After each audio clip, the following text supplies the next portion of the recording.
Hi, my name is Daniel Gillespie, and today we're going to be reading Echo in the Silence, the Noise That Broke the World.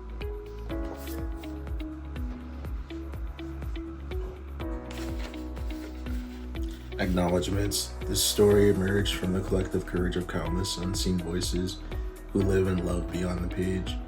To the advocates, experts, and storytellers who help illuminate the experiences of those often unheard, thank you for your passion and guidance. And to every reader who opens these pages with an open heart, your empathy breathes life into these words. Chapter 1: The Noise That Broke the World. The world had always been too loud for Eli. Not just noisy, loud. Noise was things like a TV in the background or someone tapping a pen, which could be tuned out mostly. But loudness was something else. It was inside his chest, inside his bones. It was the hum of fluorescent lights that nobody else seemed to hear. The way a school bell shattered his thoughts into 1,000 pieces. The way the air conditioner clicked on with a metallic pop just as he started to feel calm. Eli felt everything too much. The seams on his shirt scratched like thorns. The smell of Sharpie markers could make his eyes water. He saw patterns in the carpet, counted tiles without trying, and memorized the number of ceiling vents in every room he entered because he couldn't not see them. The adults called it autism. His sister Nia called it his superpower. Everyone's brain is different, she told him once, tapping his forehead with her pinky. Yours is just tuned to a different station, but that doesn't mean you haven't got music. He liked that. It made sense in a way words usually didn't.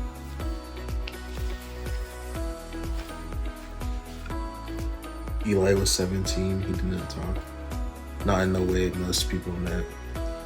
Sometimes he wrote things down, sometimes he typed on his tablet or pointed to symbols on his communication board.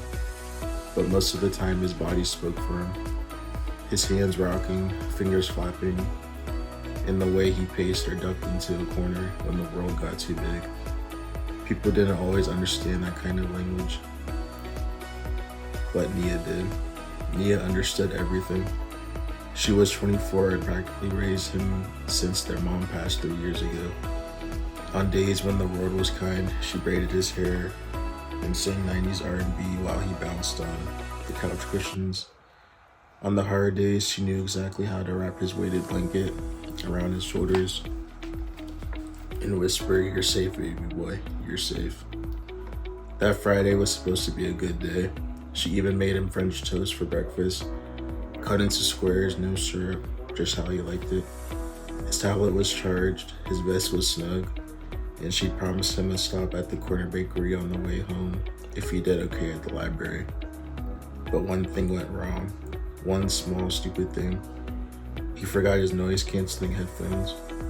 The moment Nia dropped him off at the library and drove away, Eli felt it. A scratch behind his ribs, a ripple across his scalp. The traffic sounded closer. The kids playing in the lot next door were shouting too loud. Even the automatic door sounded like it slammed. He reached for his bag, empty. His fingers curled. Inside the library, the carpet helped. It absorbed the worst of the footsteps. He knew the layout. No fiction to the left. YA near the back. In the quiet room on the far side with the blue bean bags. If he could just make it to that room, he'd be okay. But something was different. Miss Kathy, the librarian, who always let him sit by the window and turn pages in peace, wasn't there. Instead, a tall man with a badge on his chest stood by the checkout desk, a security guard. New. He didn't smile when Eli walked in. Eli kept his eyes on the floor. He tried not to bounce. Tried not to stim too much, the way Nia always said, "Just enough, baby. Not too much so they don't get scared." He tapped his wrist 3 times, a grounding technique Nia taught him, then headed for the quiet room. The door was closed. His breath hitched. He tapped again, harder this time. 3 firm knocks on the door, nothing. He turned to the security guard, hoping, praying that he'd understand. He pointed to the door, tapped his wrist, pointed again. He even held up a laminated card from his lanyard that read, "Hi, I'm autistic and nonverbal. I may need help or a quiet space. Please be patient. I'm not trying to cause trouble."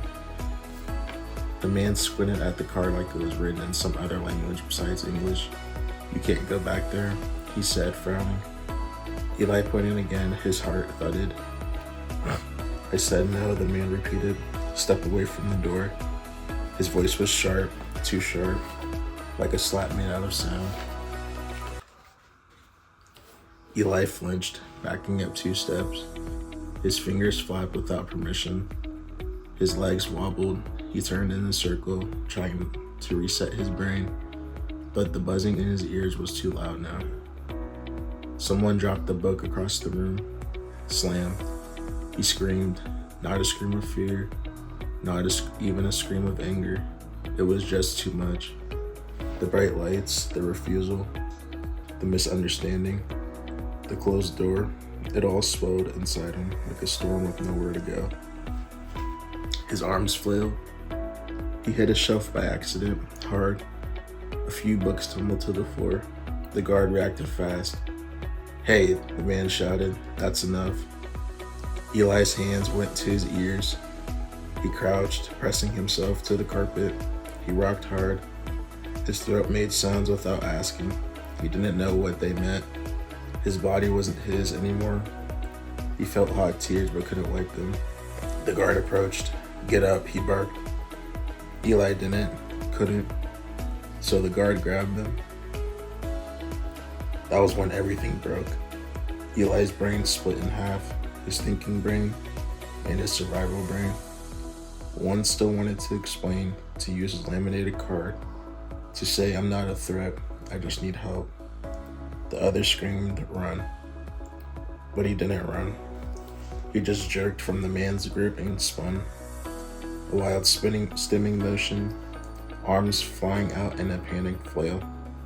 He knocked over a laptop that was sitting on the reference counter. It crashed. Someone gasped, "He's attacking." A woman shouted. That was all it took.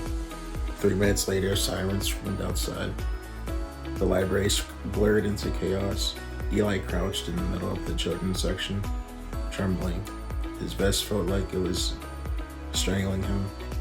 His hands clutched his face, his chest convulsed.